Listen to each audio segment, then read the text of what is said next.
Ma génération a eu la joie de faire péter le codage qui existait entre un homme et une femme. Et quel était-il? Eh bien, la femme était une tentatrice, de par son corps, juste. Donc, si elle montrait un bout de sein, un bout de quoi que ce soit, il était présupposé que l'homme qui était en face allait aller en érection. Et l'homme était quoi?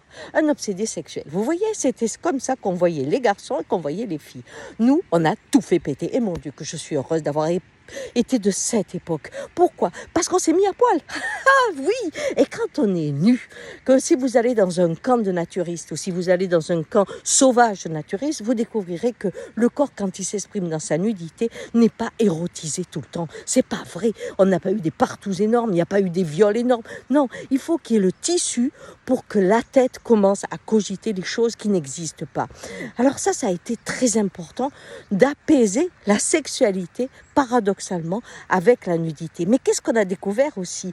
Que notre façon à nous d'exprimer notre désir ne marchait que quand l'homme avait exprimé le sien. Et donc quand les femmes ont pu parler entre elles, elles ont commencé à dire ben voilà, celui-là il m'attire, et parler de son torse, parler de ses fesses, parler de ce qui plaît ou qui ne plaît pas dans l'érotisation du rapport.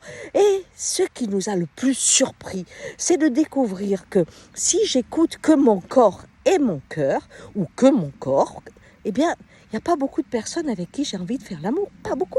Alors que si je vais avec ma tête, j'ai 1000 raisons ou 1000 excitations qui peuvent me permettre d'aller avec beaucoup de monde. Vous voyez, quand on va à la nature vous met vos limites. Et c'est ça qui est passionnant. Et ce que cette époque est en train de vivre aujourd'hui, c'est se refermer. Quand je pense qu'une femme qui allait, on peut lui demander de le cacher son sein. Mon Dieu, où c'est qu'on va? Le sein n'est même plus nourricier. On va y projeter tout de suite de la sexualité. Un homme qui fait un pot à pot avec son enfant, ils sont nus tous les deux. On va dire, oh là là, c'est pervers.